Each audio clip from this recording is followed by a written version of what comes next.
আজকে পয়লা মে শ্রমিক দিবস, তাই সবার ছুটি, সবাই বাড়িতেই আছে। আর মেয়েরও যেহেতু স্কুল ছুটি, ওই জন্য সকালে উঠে ভাবলাম সবার জন্য কিছু স্পেশাল বানানো যাক। এমনিতেই মেয়ের স্কুল এক সপ্তাহ মতো ছুটি আছে ইলেকশনের জন্য, তো ওই জন্য এখন একটু লেট করেই উঠছি। এমনি স্কুল থাকলে 5টা সাড়ে 5টার মধ্যে উঠে যাই, তো এখন 7টা সাড়ে 7টা বেজে যায় উঠতে উঠতে। তো অন্য দিনের তুলনায় আজকে একটু তাড়াতাড়ি উঠেছিলাম, যেহেতু সবার ছুটি আছে, তো ভাবলাম কিছু বানিয়ে দেওয়া যাক। তো প্রথমে ভেবেছিলাম যে পরোটা করব আর সেমাই করব। তো পরোটা করতে গিয়ে দেখি না যে ময়দা শেষ, তো তারপরে ভাবলাম থাক রুটি করি আর সেমাই করি। তো আটা মাখতে মাখতে ভাবলাম থাক এই আটা দিয়েই পরোটা করে দিই। তো অন্যদিকে আমার সেমাই হয়ে গেছে, আর এইদিকে আমি স্পেশালি 3 কোনা পরোটা আমার হাজব্যান্ডের জন্য করে দেবো।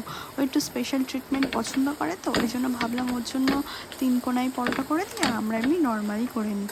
তো এইদিকে ওর জন্য আমি 3টে প্রথমে পরোটা ভেজে দেবো, যেহেতু ও উঠে গেছে আর ও বলেছে যে আমার খিদে পেয়েছে, তাড়াতাড়ি খেতে দাও। আমি তো তাড়াতাড়ি করে পরোটাটা ভেজে দিচ্ছি। তো পরোটা দেওয়ার পরে এদিকে সেমাই ওকে তুলে দেবো 1 বাটি, আর ফ্রিজে ছিল লাড্ডু, যেটা আমি বার করতে ভুলে গিয়েছিলাম। তো এটা দেওয়ার পরে ফের লাড্ডু বার করে ওকে দিয়ে এসেছি।